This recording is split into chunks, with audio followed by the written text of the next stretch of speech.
الحمد لله رب العالمين الصلاة والسلام على خاتم النبيين وعلى آله وصحبه أجمعين أما بعد فأعوذ بالله من الشيطان الرجيم بسم الله الرحمن الرحيم قال الله تعالى في سورة التوبة لا يزال بنيانهم الذي بنوا ريبة في قلوبهم إلا أن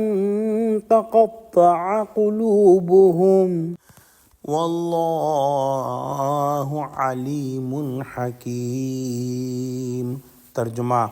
یہ عمارت جو انہوں نے بنائی ہے ہمیشہ ان کے دلوں میں موجب خلجان رہے گی اور ان کو متردد رکھے گی، مگر یہ کہ ان کے دل پاش پاش ہو جائیں، اور خدا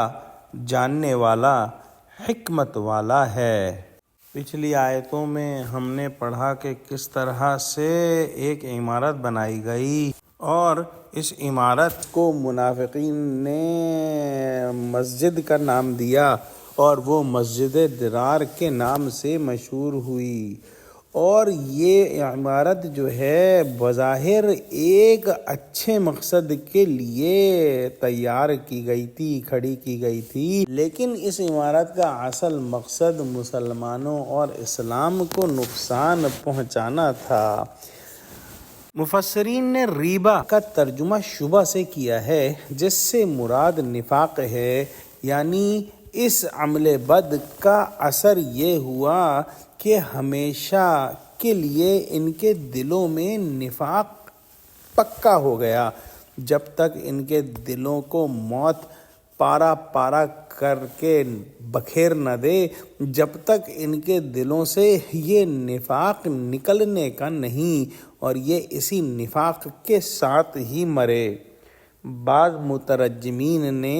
ریبہ کا معنی کیا ہے کھٹکنا، یعنی جو عمارت انہوں نے ناپاک مقاصد کے لیے بنائی تھی، مگر اللہ سبحانہ وتعالی نے اپنے پیغمبر کو مطلع کر کے ان کے تمام پلید مقاصد کا خاتمہ کر دیا۔ اس کا خیال ہمیشہ ان کے دلوں میں کانٹا سا